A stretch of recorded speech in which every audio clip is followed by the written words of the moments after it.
ಇದು ಭಾಗಮಂಡಲ ತ್ರಿವೇಣಿ ಸಂಗಮದ ದೃಶ್ಯ. ಸಂಪೂರ್ಣ ಜಲಾವೃತಗೊಂಡಿದೆ. ನಾಪೋಲ್ ರಸ್ತೆ ಮೇಲೆ ನೀರಿದೆ, ಸ್ವಲ್ಪ ನೀರಿದೆ ಅಷ್ಟೇ ನಾಪೋಲ್ ರಸ್ತೆ ಮೇಲೆ. ಇದು ಭಾಗಂಡೇಶ್ವರ ದೇವಸ್ಥಾನಕ್ಕೆ ಬರಲಿಕ್ಕೆ ಇನ್ನಷ್ಟೇ ಬಾಕಿ ಇರೋದು. ಅಲ್ಲಿ ಮೇಲೆ ಬಂದರೆ ಭಾಗಂಡೇಶ್ವರ ದೇವಸ್ಥಾನದ ಮುಂಭಾಗದಲ್ಲಿ ನೀರು ಬರುತ್ತೆ.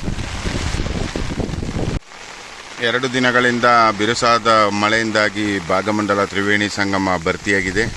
ನಾಪೋಲ್ ರಸ್ತೆ ಮೇಲೆ ಸ್ವಲ್ಪ ನೀರು ಹರಿತಾ ಇದೆ. ರಸ್ತೆ ಮೇಲೆ ಹರಿತಾ ಇದೆ, ಕಾಣ್ಬೋದು ನಿಮಗೆ ಚಿತ್ರ. ಫ್ಲೈಓವರ್ ಕೆಳಗಡೆ ನೋಡಿ, ರಸ್ತೆ ಮೇಲೆ ನೀರು ಹರಿತಾ ಇದೆ. ಜೋರು ಮಳೆ, ಈಗಲೂ ಮಳೆ ಜೋರು ಬರ್ತಾ ಇದೆ.